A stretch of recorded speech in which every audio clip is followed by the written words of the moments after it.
जय श्री कृष्ण दोस्तों, ज्ञान सारांश यूट्यूब चैनल में आपका स्वागत है।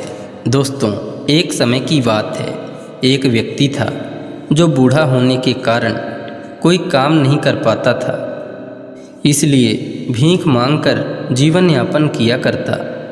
न जाने उसके कौन से कर्म का फल उसे प्राप्त हो रहा था, जिसकी वजह से उसे घर घर घूमकर भीख मांगना पड़ रहा था। वह भिखारी प्रतिदिन एक दरवाजे पर जाता और भीख मांगने के लिए आवाज़ लगाता।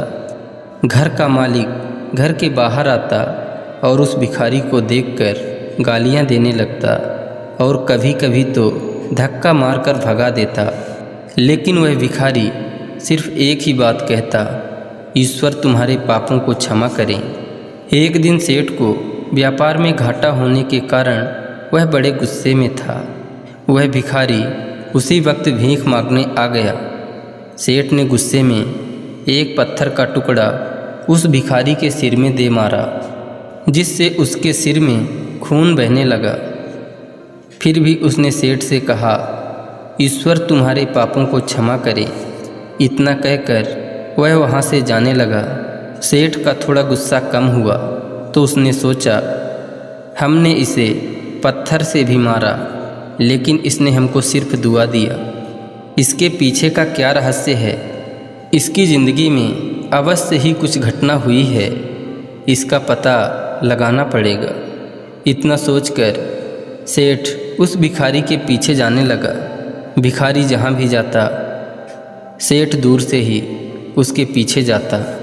कहीं कोई भिखारी को भीख देता तो कोई गालियाँ देता, लेकिन भिखारी इतना ही कहता, ईश्वर तुम्हारे पापों को क्षमा करे। अब अंधेरा हो चुका था। भिखारी अपने घर की ओर लौटा। सेठ भी उसके पीछे था।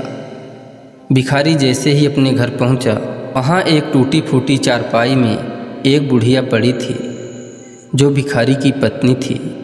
जैसे ही उसने अपने पति को देखा, वह उठकर खड़ी हो गई और भीख का कटोरा देखने लगी। उस भीख के कटोरे में मात्र आधी रोटी थी। उसे देखते ही बुढ़िया बोली, आज सिर्फ इतना ही और कुछ नहीं। और ये आपके सिर से खून क्यों निकल रहा है? भिखारी बोला, हाँ, आज सिर्फ इतना ही। आज किसी ने कुछ नहीं दिया। ज़्यादातर लोगों ने गालियाँ दी, पत्थर मारे, इसलिए सर फूट गया और खून निकलने लगा। भिखारी ने फिर अपनी पत्नी से कहा, ये सब हमारे पापों का परिणाम है। तुम्हें याद है ना, हम कुछ वर्ष पहले कितना अमीर हुआ करते थे।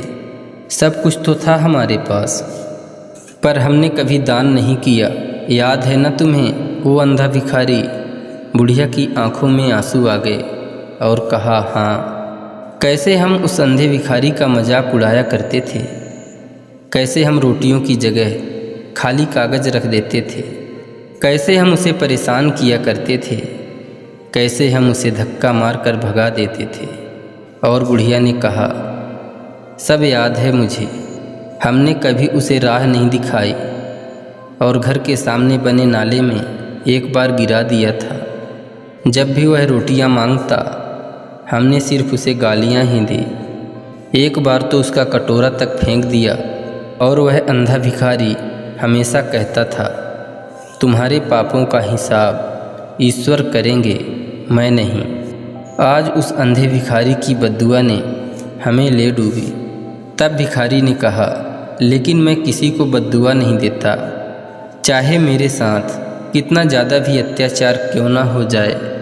मेरे शब्दों में हमेशा दुआ ही रहती है। मैं अब नहीं चाहता कि कोई और इतने बुरे दिन देखे। मेरे साथ अन्याय करने वालों को भी मैं दुआ ही देता हूँ, क्योंकि उनको मालूम ही नहीं होता कि वह क्या पाप कर रहे हैं, जो सीधा ईश्वर देख रहा है। जो दिन हमने देखे हैं वो कोई और ना देखे, इसलिए मेरे दिल से केवल दुआ ही निकलती है। सेठ यह सारी बातें छुपकर सुन रहा था। उसे अब सारी बातें समझ आ गई।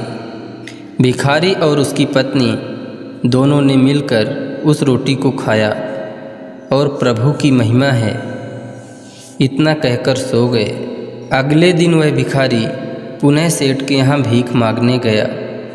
सेठ ने पहले से ही रोटियां निकाल रखी थी, जो उसने भिखारी को दे दिए और हल्की सी मुस्कान के साथ भिखारी से कहा, माफ़ करना बाबा, मुझसे गलती हो गई। भिखारी ने कहा, ईश्वर तुम्हारा भला करे, और वह वहाँ से चला गया।